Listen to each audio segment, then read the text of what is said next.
بسم اللہ الرحمن الرحیم الحمد للہ وحدہ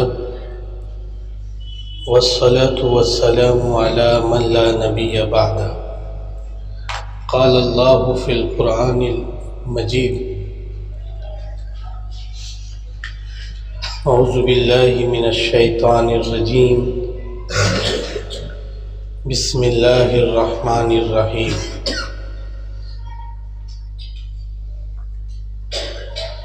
یا ایہا الذین آمنوا لا تتبعوا خطوات الشیطان ومن يتبع خطوات الشیطان فإنه یأمر بالفحشاء والمنکر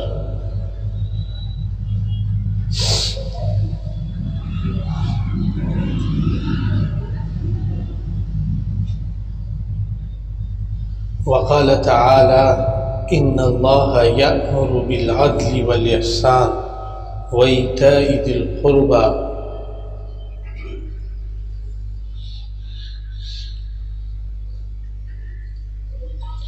وینہی عن الفحشاء والمنکر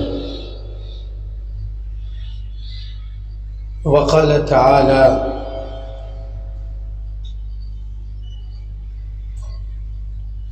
یا ایہا الذین آمنوا اطیعوا اللہ واطیعوا الرسول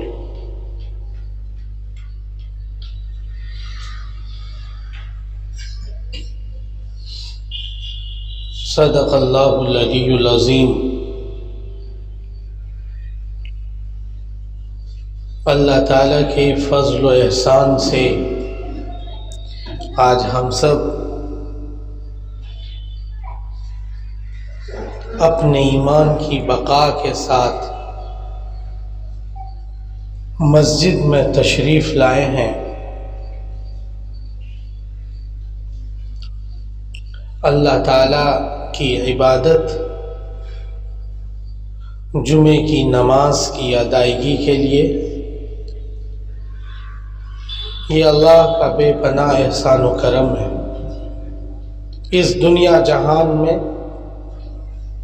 مختلف انسان رہتے ہیں، لیکن ان سب میں سے چھانٹ کر اللہ تعالیٰ نے پیغمبر محمد عربی صلی اللہ علیہ وسلم کا پیروکار بنایا۔ پیغمبر محمد عربی صلی اللہ علیہ وسلم کی اتباع کی توفیق عطا فرمائی۔ پیغمبر محمد عربی صلی اللہ علیہ وسلم کے طریقۂ زندگی پر چلنے کی اللہ تعالی نے سمجھ عطا کی۔ پیغمبر محمد عربی صلی اللہ علیہ وسلم کی طرف سے بتائی ہوئی ہدایت اور ان کے راستے پر چلنے کا شعور اللہ تعالیٰ نے دیا۔ اس پر ہم بےحد اللہ تعالیٰ کے شکر گزار ہیں۔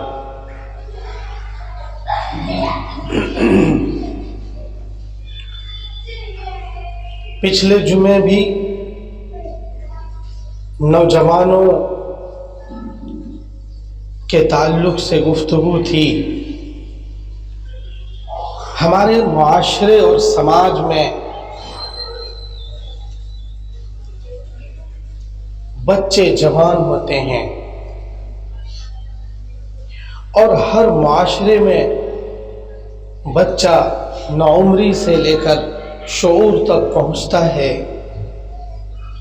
اگر اس کی صحیح رہنمائی نہیں کی گئی، اسے راستہ نہ دیا گیا، تو وہی شعور غیروں کے طریقے پر بیدار ہوتا ہے، اور اگر اسے راستہ بتا دیا جاتا ہے، اسے شعور سکھایا جاتا ہے، پیغمبر کے طریقے زندگی کو ان کے سامنے جب لایا جاتا ہے، تو ہمارے یہ نوجوان پیغمبر کی طرح پیغمبر کے صحابہ کی طرح، پیغمبر کی اولاد کی طرح اور صحابہ کی اولاد کی طرح ان کے ذہن و دماغ میں شعور بیدار ہوتا ہے۔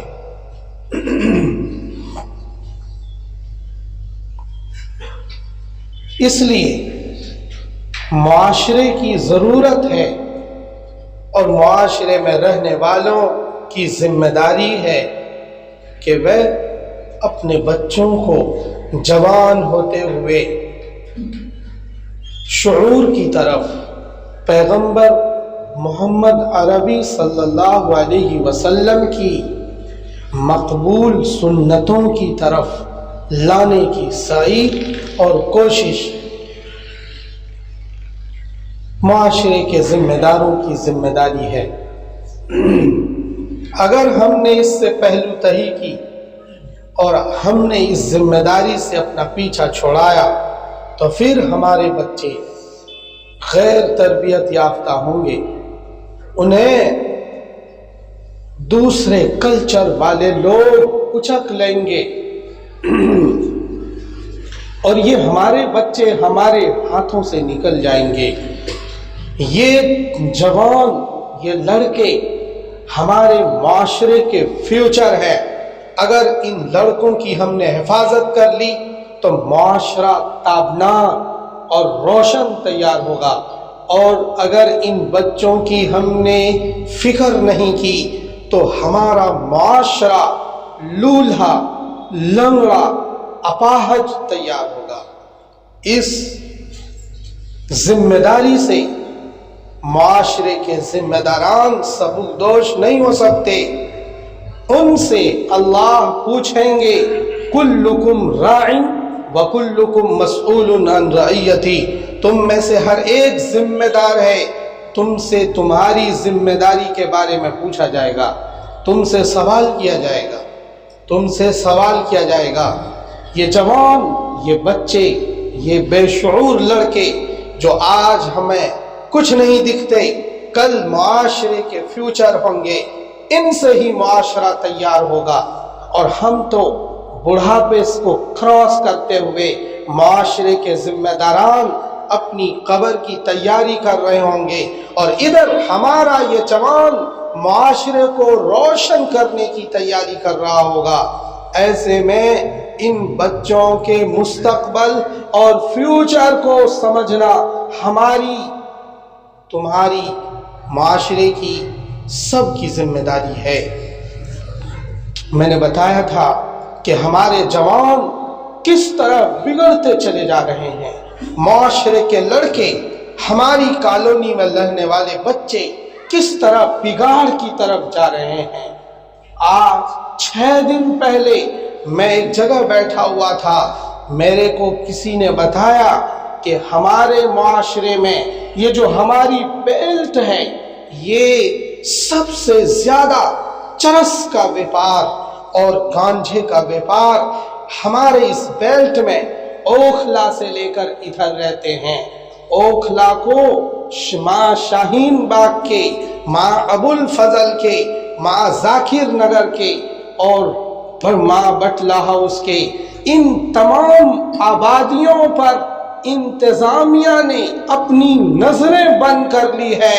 سو جوان چرس کی طرف چلا جا رہا ہے، گانجے کی طرف چلا جا رہا ہے، اور ہمارے معاشرے میں بگاڑ بڑھتا چلا جا رہا ہے۔ ہماری طرف سے آنکھیں جب بند کر لی جائے گی، انتظامیہ کی آنکھیں جب بند ہو جائیں گی تو معاشرے میں چرس کے بیپاروں کو موقع ملتا ہے اور گانجے کے بیپاروں کو موقع ملتا ہے۔ وہ ایک طرف تجارت اور بزنس میں لگتے ہیں اور دوسری طرف ہمارے وہ 12 سال کے لڑکوں کو، 17 سال کے بچوں کو، 16 سال کے جوان لڑکوں کو مستی کی طرف لے جاتے ہیں اور کسی کو گانجے کا شوقین بنا دیتے ہیں، کسی کو چرس کا شوقین بنا دیتے ہیں۔ اس طرح بگڑتا ہوا معاشرہ ڈیولپ کرتا ہے اور پھر گھر گھر جھگڑے، گھر گھر فساد، معاشرے میں چوری، معاشرے میں تباہی، معاشرے میں بگاڑ، معاشرے کی گلی کوچوں میں گالی گفتار کی آوازیں سننے کو ملتی ہے۔ ہماری زبان پھر گندی سے گندی ہوتی چلی جاتی ہے، ہمارے اخلاق بگاڑ سے بگاڑ کی طرف چلا جاتا ہے۔ تو ایسے میں ان بچوں کی حفاظت ہم سب کی ذمہ داری ہے۔ ان بچوں سے ہمیں کیا کام لینا ہے؟ ہمارے بچوں کا صرف ایک ہی کام ہے، ایک ایک لڑکے، ایک ایک لڑکی، تمام بچوں کا ایک ہی کام ہے ایجوکیشن میں اپنے آپ کو سپر بنانا، اپنے آپ کو مورل بنانا، اپنے آپ کو ایک مثالی اسٹوڈنٹ بنانا، ایک ایسے کردار کا حامل بنانا جس کردار کو مسلم معاشرے میں ہی نہیں بلکہ پورے ملک کے لیے وہ گرو کا ذریعہ بنے۔ ابھی تھوڑے دن پہلے پتا چلا کہ ایک ثانیہ نام کی 15 یا 16 یا 18 سال کی اس لڑکی نے پائلٹ بنی اور ہوائی جہاز کو چلانا اس نے سیکھا۔ ہمارے مسلم معاشرے کی کسی لڑکی نے جہاز چلانا شروع کیا، پائلٹ بننے کی اس کے اندر خوبی پیدا ہوئی، تو یہ اونچائی کی طرف بچوں کو جانے والی باتیں ہمارے سینے کو باغ باغ کرتا ہے۔ ہم اپنے بچوں کو اسی طرح کے عزائم کے ساتھ آگے بڑھانا چاہتے ہیں۔ ایک ایک اسٹوڈنٹ اپنے دل دماغ میں یہ بسائے، یہ پلان بنائے، یہ سنکلپ لے کہ مجھے ایک بڑا انسان بننا ہے اور دنیا کے اندر اچھی ایجوکیشن حاصل کرنی ہے، اچھی تعلیم ہمیں حاصل کرنی ہے۔ یہاں پر بچے بھی ہیں، بچوں کے پیرنٹس بھی ہیں، اور سب کی اولاد ہے، ہم سب کی اولاد ہے، ہمارے بچے ہیں۔ ہمیں اپنے بچوں کو بار بار کلک کرنا ہے، انہیں بتانا ہے کہ تیرا ٹارگیٹ کیا ہے، تیرا عزم کیا ہے، تجھے کیا بننا ہے۔ میں نے پیچھے بتایا تھا کہ ہمارا لڑکا جب 10ویں میں فیل ہو جاتا ہے تو پھر وہ ہمت ہار جاتا ہے، اور اگر کوئی 10ویں میں پاس ہو گیا، 11ویں 12ویں میں فیل ہو گیا تو وہ ہمت ہار جاتا ہے، پھر آگے کی پڑھائی کے لیے وہ پیچھے ہٹ جاتا ہے۔ ایسے میں اس پریشانی سے بچوں کو بچانے کی کیا تدبیر ہو سکتی ہے؟ اس کی تدبیر ایک ہی ہے کہ اس کا بیس شاندار بناؤ، اس کا بیس تیار کرو۔ آپ کا بچہ جب تیسری کلاس میں، چوتھی کلاس میں، 5ویں کلاس میں، 6th 7th 8th کلاس میں آپ کا بچہ ہو تو آپ اس کی مکمل نگرانی کریں، ایک ایک سبجیکٹ کو تیار کراؤ، ان سے بار بار پوچھو، ان کے ہوم ورک کو چیک کرو، انہیں سمجھاؤ، اچھے ٹیوٹر کا انتظام کرو۔ جب بچوں کا بیس تیار ہوگا شاندار طریقے پر تو وہ اسے ناکامی نہیں دیکھنی پڑے گی، وہ کامیابی کی طرف ہمارا بچہ جائے گا۔ اس لیے سب سے ضروری بات بچوں کی تعلیم کے لیے یہ ہے کہ اس کا بیس بہتر بنانے کی ہم سب کوشش کریں اور اس کی پلاننگ بنائیں۔ اسی طرح ہمارے بچے کن بچوں کے ساتھ اپنا وقت گزارتے ہیں، کن لڑکوں کے ساتھ ہمارے لڑکے اٹھتے بیٹھتے ہیں، اس کی نگرانی بھی ہمیں کرنی ہوگی، تب جا کر ہم اپنے بچوں کو سیف رکھ پائیں گے۔ ورنہ پھر 10ویں 11ویں میں فیل ہونے کے بعد یہ بچے آگے نہیں پڑھیں گے، اور تھوڑی موڑی جانکاری لے لینا یہ کوئی پڑھائی نہیں۔ ہم مسلمانوں کے ذہن میں ایک بات بار بار گردش کرتی ہے کہ اس وقت کے حالات ٹھیک نہیں ہیں، ہمارے بچوں کے ساتھ دوہری نظر رکھی جاتی ہے، مسلمانوں کو پریشان کیا جاتا ہے۔ ویسے یہ بات سچ ہے، اس میں سچائی تو ہے، لیکن جو